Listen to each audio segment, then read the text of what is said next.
All right. Well, good morning, everyone. Thank you for being here as we continue our discussion about our written comments, our written response to the recent straw proposal from the Commission on the pacing stages of the clean heat standard.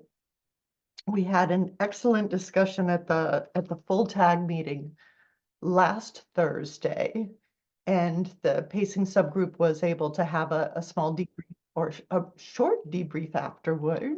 And here comes Brian as well.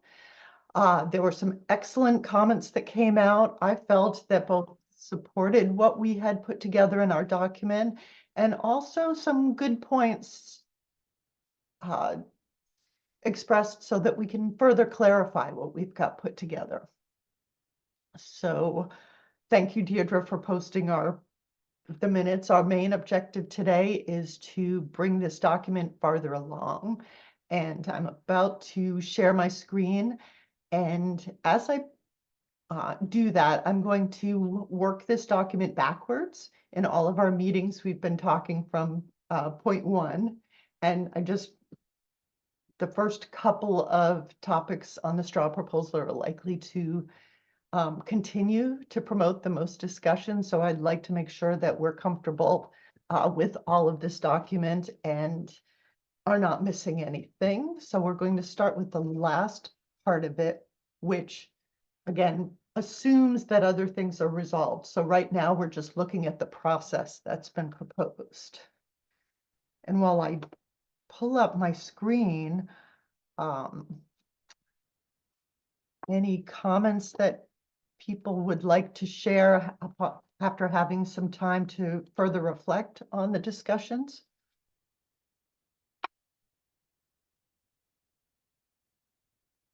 Just curious, did you get written feedback from other members of the tag or? No, I did not. I had some informal comments come back that they appreciated what we're doing. Emily did do some additional edits, and thank you, Emily, for doing that. One of our goals, Deirdre, is to further streamline this document. Of course, it's I did take some time. I couldn't digest it completely, but I found it interesting, some of the additional public comments that came through. That's right, they came in yesterday, yeah. Yes, well, they came through my computer late yesterday. I don't know if other folks had a chance to look at them, including a written document from the department.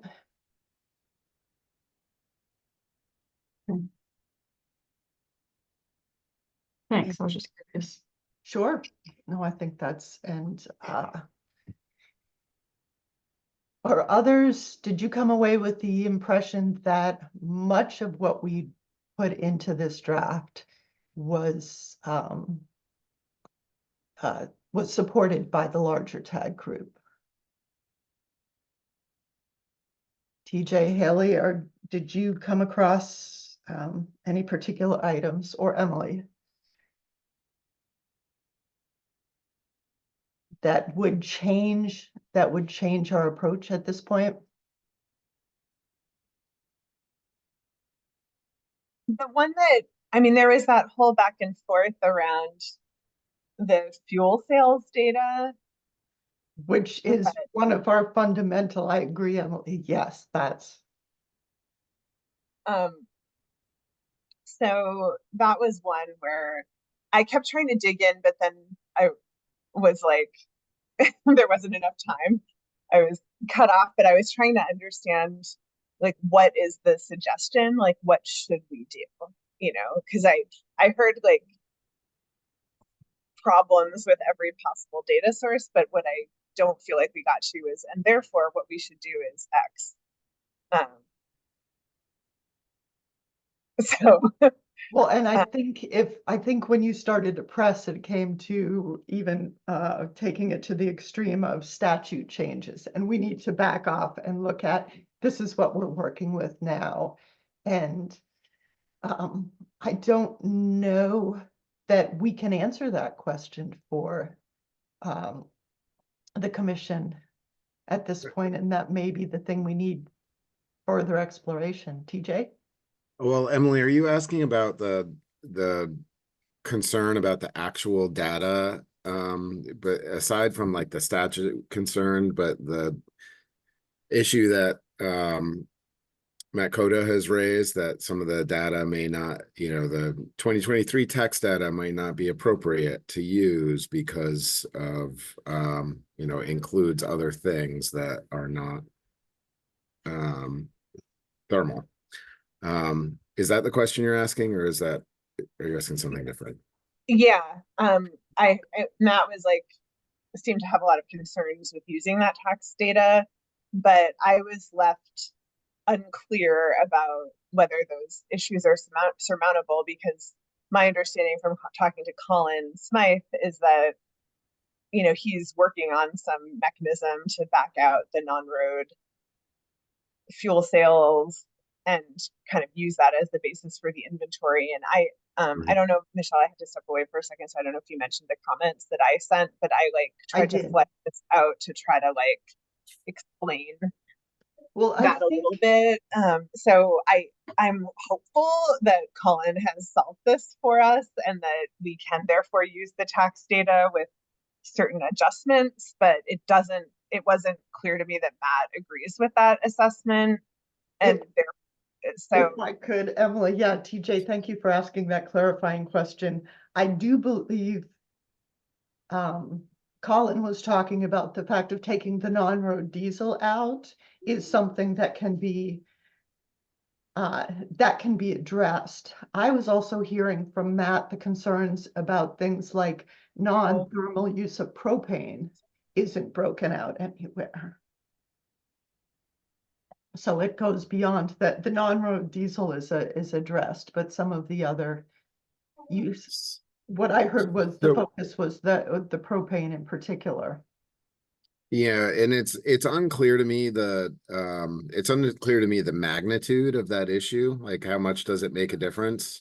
I wonder if, for the purposes of this group and what the commission needs kind of in the near term, if there's something we can do that says, to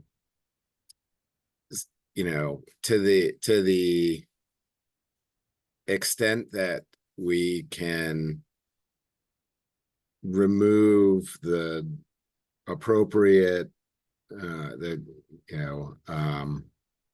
non-thermal applications of this fuel, substantively. I don't want to have to get like 100%, but if we can get to like 97% or whatever, that's gonna be fine. So then we recommend using the tax data, and then the backstop is something different, the inventory, I guess. Although, as I'm saying that out loud, presumably the inventory has the same issue, and so maybe it doesn't matter. Sorry to have to talk through that. Yeah, no, I think that's important for us to continue to understand the challenges here, and that's why this is all going back to the initial parts of the straw proposal, that the baseline year, what we're using for data and basing everything, and we still have these underlying questions. And I'm not sure that we're going to be able to, at this point in time, clarify it more than including wording such as you're describing, TJ, at this stage. I did look up after last week's pacing meeting. Or the breakout group, I did share with everyone the registration form, just so that I could get, I looked it up to get a better sense of what the fuel retails, as they registered, what information they were providing and what level of detail their sales were broken out in the application thereof. And from this discussion, it might be that there needs to be additional breakout to understand if it's significant, or the propane.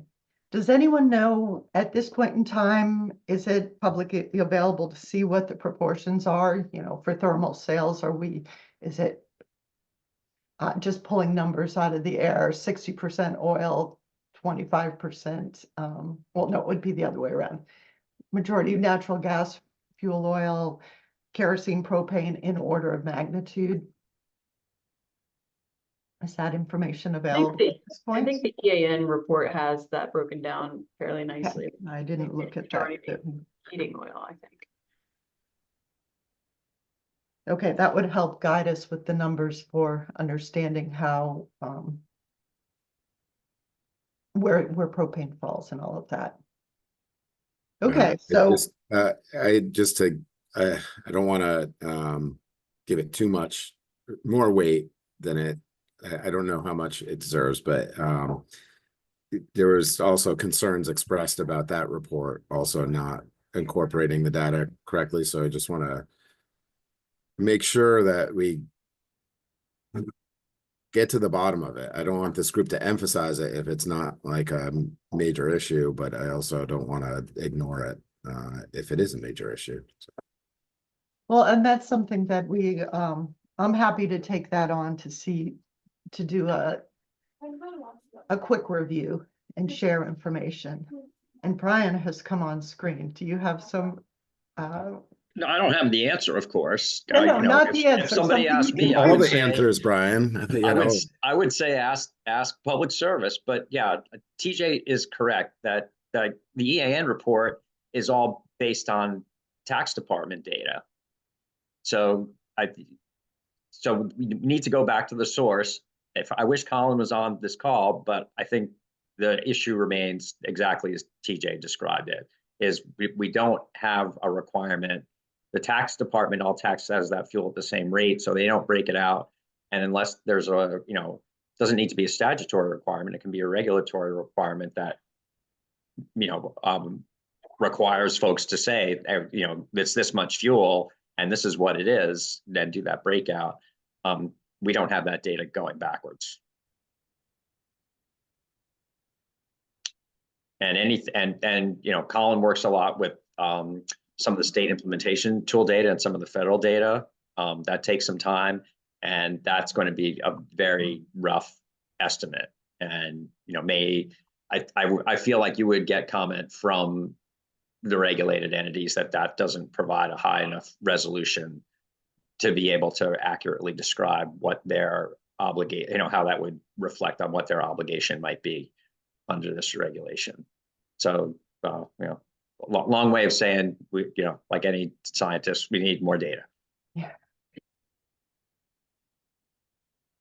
You wouldn't disagree with anything that I said, right, TJ?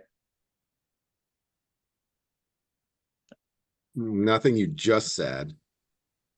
I'm not pleased though, that, like, so we've identified a number of flaws, but it's not clear to me that using the 2021 state greenhouse gas inventory, which is based on like national assumption, kind of very spotty data using a different methodology, and or using like assuming that we've assuming the goal as our baseline. Like, it's not clear to me that any of the other methods are any better than this either, is kind of the problem.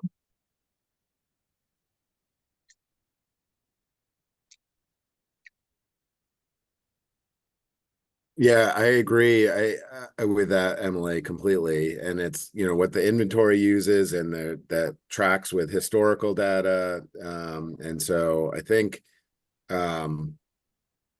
maybe the commission should include a little flexibility in whatever rule they come up with in terms of, say, hey, we are going to use this data to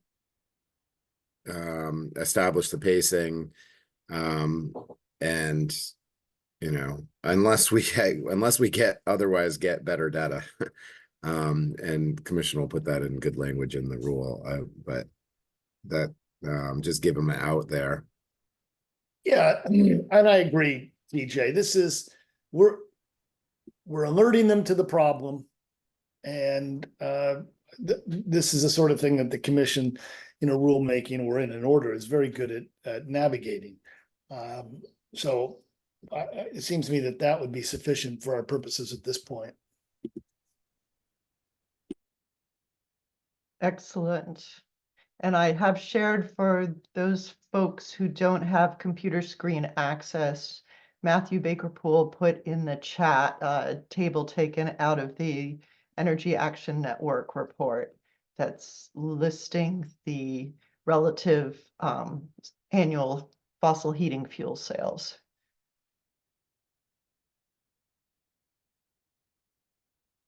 I'll just note that I did follow up with EAN after the tag conversation and kind of flagged this for them, and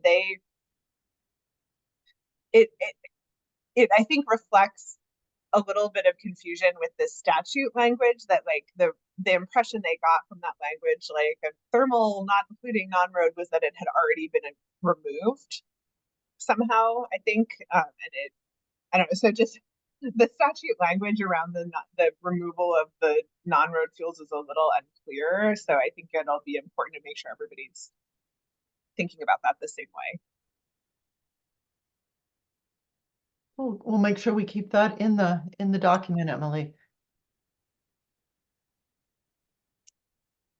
Returning to process here. So if we can take a few minutes, I know a number of people need to drop off. In particular, we have Deirdre just for another few minutes.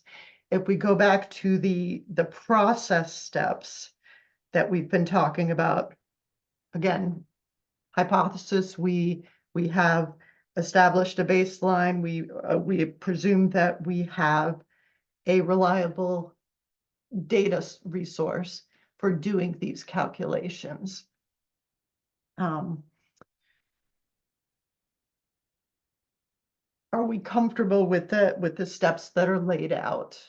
What I heard from the meeting last week was that in general, folks were in agreement with what the commission laid out for initially basing things on the data we're getting from the greenhouse gas inventory, applying what we learned from the studies coming from the two consultants.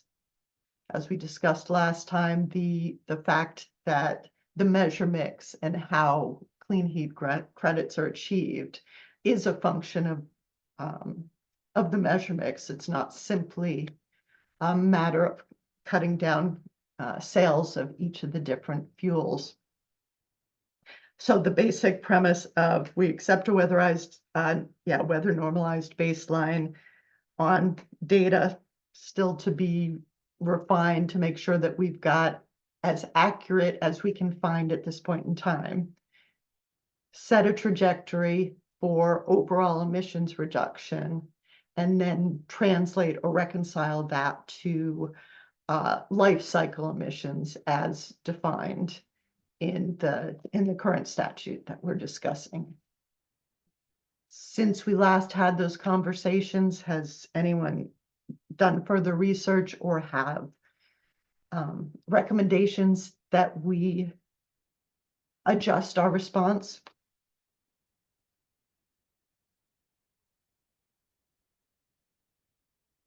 Yeah, hi, Michelle. So I'm pretty sure I said this at the last meeting, and I'm of course happy to be corrected. But the way I understand it, it's you can do the calculation by determining what the life cycle emissions are for a particular measure mix. And then from there, from that measure mix and the fuels that are used, you can calculate what the emissions would be by the inventory methodology. But I don't know how it is that you go the other way. I don't know how you take for example, the 2030 RCI percentage of RCI share of the Global Warming Solutions Act reductions and say, okay, that's, whatever it is, I should know, but like you take that number and then go backwards and say, and here's what the credit budget should be for that year. because the way I understand, like there's any number of solutions that can do that. So I think you can only run the calculation one way. And as I said the other day, it's like, and one way to do that is to like make assumptions about like what is the goal that you want to achieve on the life cycle side. If you want to achieve maximum life cycle reductions or the lowest life cycle emissions profile, you build a measure mix that does that, and then you do that calculation and see how that comes out on the inventory methodology side. If you want to build a measure mix that's the least cost, that's a different measure mix. You build that one, and then you do that calculation and see what the emissions are. But I'm challenged to see how you set the emissions trajectory on the, by the inventory methodology and go backwards. I remember you making those comments, Brian, and am working to incorporate that into our document. Do other people follow where Brian's coming from there?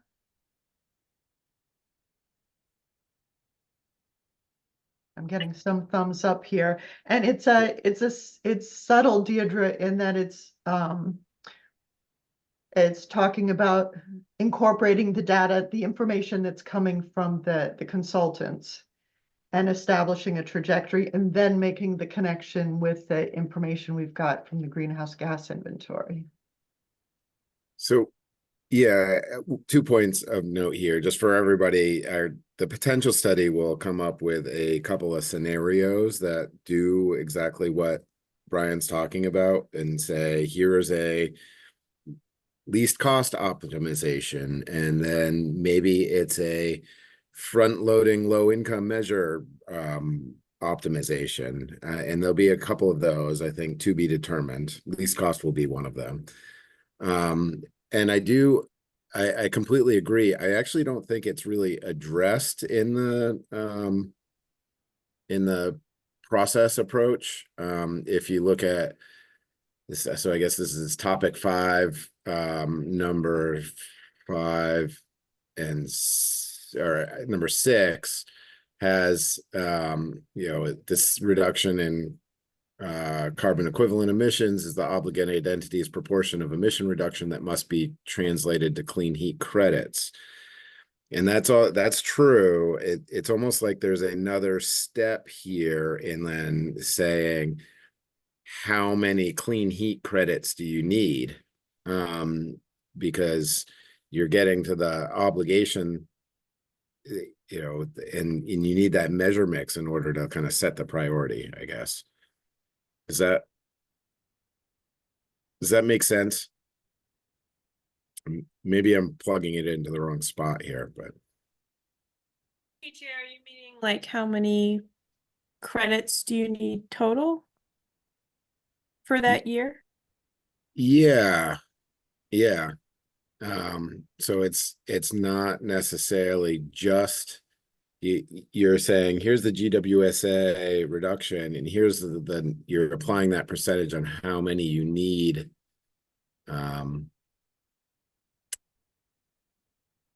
Maybe it's depending on what you're trying to optimize. I don't think it's absolutely what you're trying to optimize.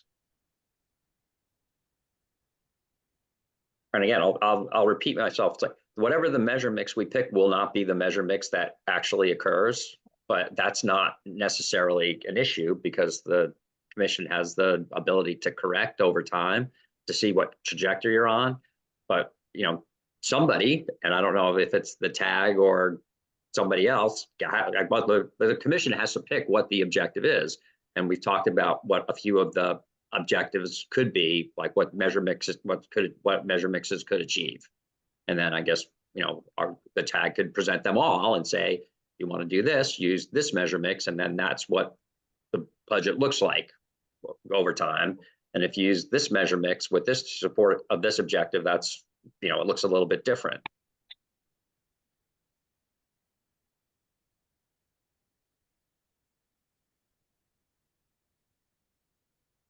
And a question here, this is crucial to what's going to be accomplished. Is this language that we can insert for now is, please consider that these calculations, the establishment of the credits is dependent upon the decisions made. Again, we're back to full data that's not going to be available to us until these studies come out, until we have the first year of implementation, the first 3 years.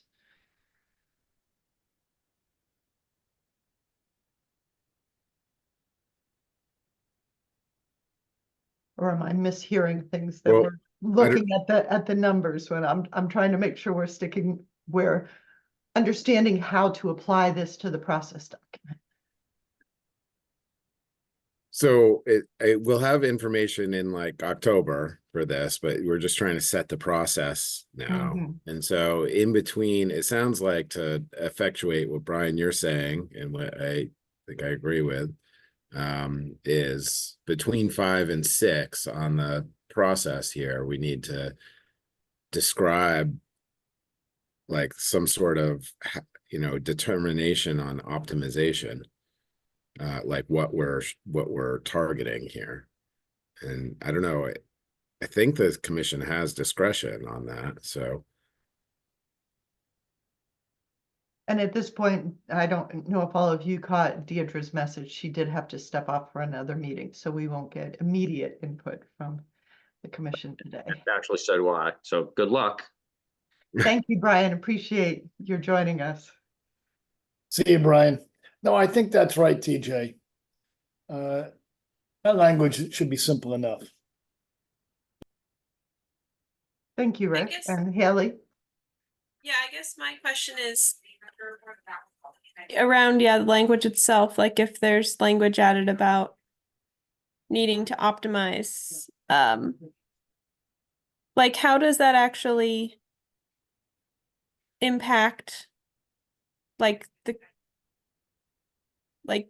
when a obligated party's obligation is set, credit requirement is set, how does that actually change necessarily like the credits that are then retired, like absent lower moderate income credits, which seem to be kind of specifically called out as their own kind of category of credit. I don't see how optimizing, step in this process really results or enforces in a certain measure mix being implemented. Just because isn't a credit in the market? Well, let me see if I can take a stab at it. I think you're right. A credit's a credit, although low and moderate income credits may be priced differently. So it seems to me that actually might happen, or could certainly happen. I guess the challenge, and TJ, others jump in. The challenge here is we've got, as you know, the CHS is based on life cycle emissions, but we've got to meet an inventory trajectory. So the question will be, what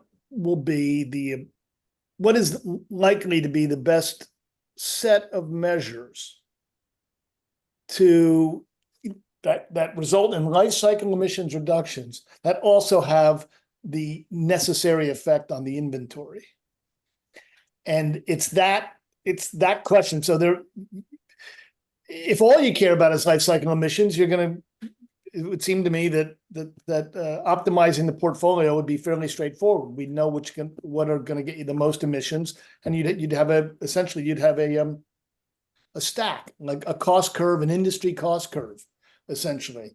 In the case, but since what we need to get ultimately is the inventory emissions, there are going to be measures on the life cycles that may have profound life cycle emissions reductions, but small inventory emissions reductions, and that's going to be the problem.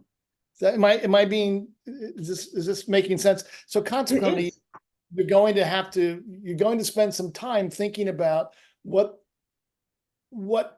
portfolio of measures are going to achieve the ultimate goal, which is, again, the inventory reductions. And you got to think about it differently. That's all. It seems to me that's going to be where the challenge is. And Does that makes sense, and you expressed that very clearly, Rick. Before others chime in, I'd also like to clarify that at this point, we are presuming an initial, or we are recommending an initial measure mix that's simply for these initial calculations. It's going to then be adjusted at least every 3 years as we see what measures are implemented, what progress that that the various implementers are able to achieve. So that we are asking the commission to define a starting point, and then this will evolve. This is the theoretical ideal measure mix. But it may. right? Yeah, I'll just leave it at that. It's the initial starting point, and it's going to continue to evolve over the lifetime of this program as we see what what clean heat measures are able to be implemented, what progress is made, which ones no longer meet the carbon intensity threshold, perhaps, or yeah. So it's not a fixed number, and it's just a theoretical study at this point.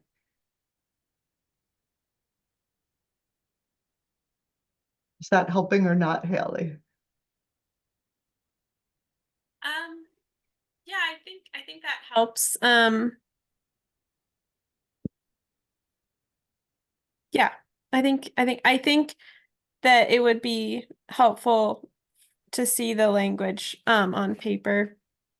Obviously. But if there was a way to review that, I don't know if that's something that this subgroup can do before it is released to tag, if that's Oh. next week. But The yeah, I would just think the wording's really important, and absolutely, and I will remind folks that we're discussing here. I'm sensing it's more productive to have these conversations than to wordsmith on the screen, though we can shift to that.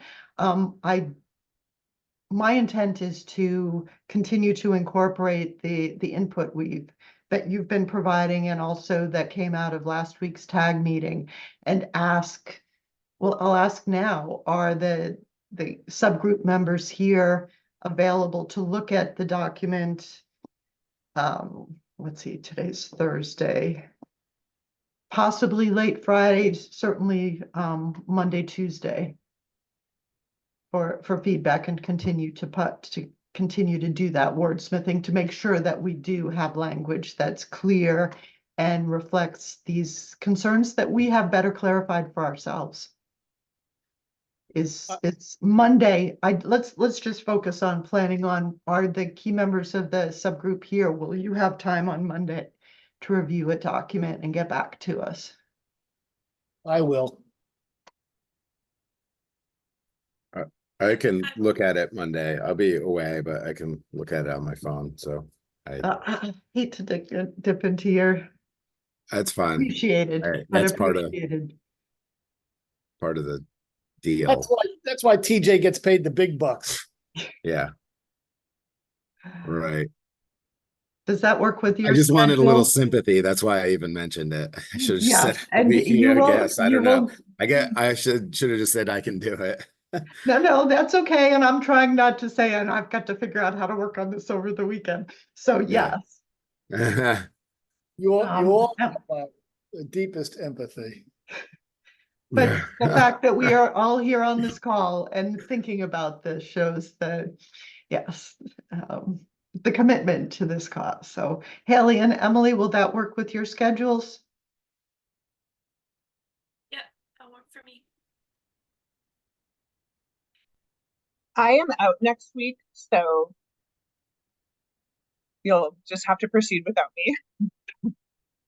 Well, if my schedule permits, I'll try to get something out towards the end of the day tomorrow to minimize both imposing on vacation schedules and missing out on input from the people on this team. Hopefully, I did take some time to try to like streamline the comments a little bit.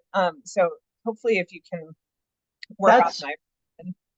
That's actually the working version that we've got now, Emily. I've Okay, perfect. agreed with most of those, and some of the things had been kept in the document for discussion purposes last Thursday and for clarification. I heard loud and clear, and I agree as to keep this brief and concise with our key points. Inspiration coming from our chair, Rick, in the comments.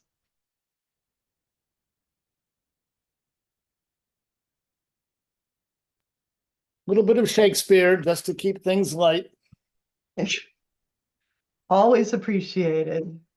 And for those who don't have screen, could you read that out, Rick? Oh, gosh, no, I'm taking too much. It's a line from Othello. It is the cause, my soul. Let me not name it to you. It is the cause. Thank you. So, one question I had for this group, as the other public comments came through last night, would it make any sense for us to acknowledge any of those, or are we working with the discussions we've had? One in particular I was thinking was the CLF document that came through. They had some strong language about the calculations. Did anyone else read that and have any thoughts? I see TJ's face. I haven't read it yet. I don't know that that would be profitable at this point to be responding to comments. I mean, we want to read them. We want to have them in mind. And we may say something in the document itself, but I don't know that we want to turn the document into a rebuttal filing. That would be, Exactly. Yeah, no, not that, just if there was any new information that had come up that people felt was important for us to mention, and given our timing. Let me know if, as you do read those documents, if there are points made that you think we could acknowledge. We'll see if we can put them in. I was also looking at it as this is all input that the commission will be considering. So the tag is providing the document based on the discussions we've been having, the information we have. agreed. And timing may be a problem here just because they just, with 5 days left, they've just come in, but yes. Yeah, well, and I don't think the intent was to have us responding to it. Right, I just wanted to make note that there are. right. But you're right to say that these comments are things we should be reading and it can inform our thinking. But let's just take a look at them. I just haven't had a chance yet. Oh, Yeah, if there's a technical issue that we think has merit, then that would be something we should consider in whether it happens, when we submit these comments or later on through a tag process. But I don't know. These are, I think of the tag as technical and the other comments as often policy, that where some technical stuff may be thrown in. And we should stay away from policy. I'm not sure if there's a reply comment deadline, but I'm sure we will be replying to any comments in a reply comment deadline. yeah, and in this case, yesterday was the public comment deadline, and Right. TAG had a separate deadline for Yeah. next week, so. Right. I like the way Rick phrased it. Yeah. Take a look at those documents, because we may be asked for our opinion. There are some technical comments in there. Some of the other comments that came in were similar to ours we have questions for the clarification needed. I did appreciate the department's comments, TJ, that you clearly spelt out, or your team clearly spelt out the request to clarify to define terms and Right. make that. And we have a single sentence in there, so I think that's covered well. Yeah. Well, thank you all. Those comments, this discussion here helped inform those comments as well. So.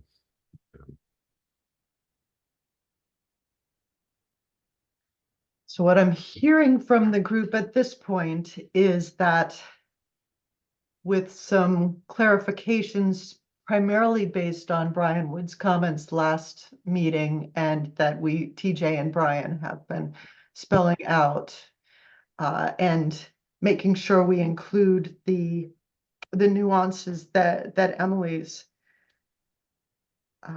highlighting about making sure that whatever data source we have for setting these targets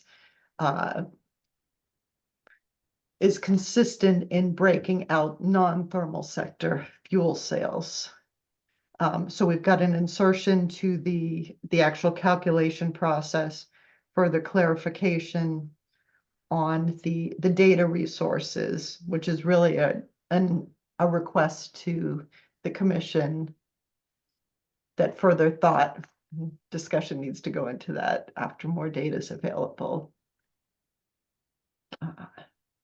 Any other structural changes to this document?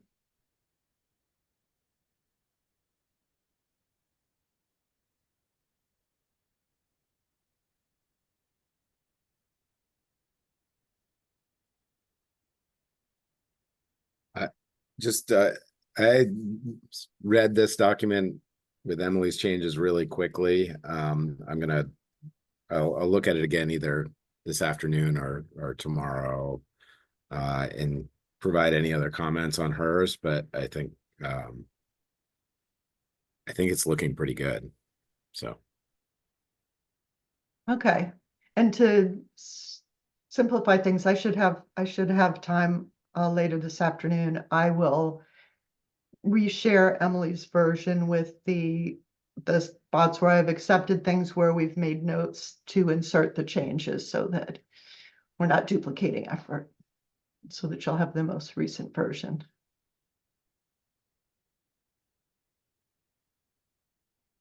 With no further questions, is it within are we permitted to have this be in a shortened meeting, that we've accomplished what we needed to do today in our 45 minutes?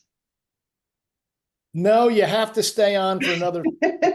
We didn't notify the public that we might not be still on camera between 11:15 and 11:30. You are not, of course we can. I'm smiling, yes.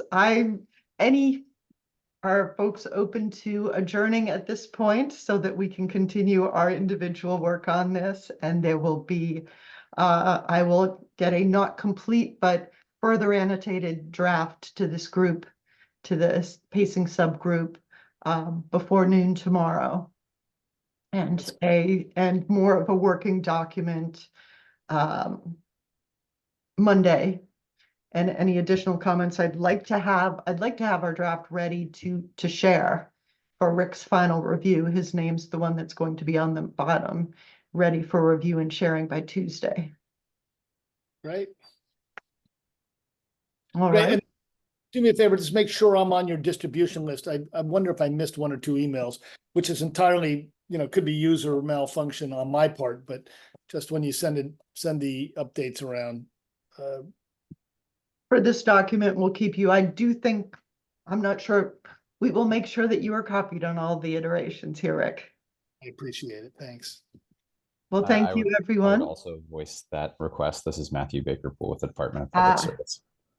Absolutely, Matthew. Thank you. Thanks. Yeah, Thank that you, avoids a everyone, for delay in me forwarding it to Matthew. So thanks. Sorry. Thanks. All good, all good. Appreciate your work. And as Rick said, it is the cause, and we're making good progress. Thank you. Thanks, everyone. Thanks. Thank you. Bye.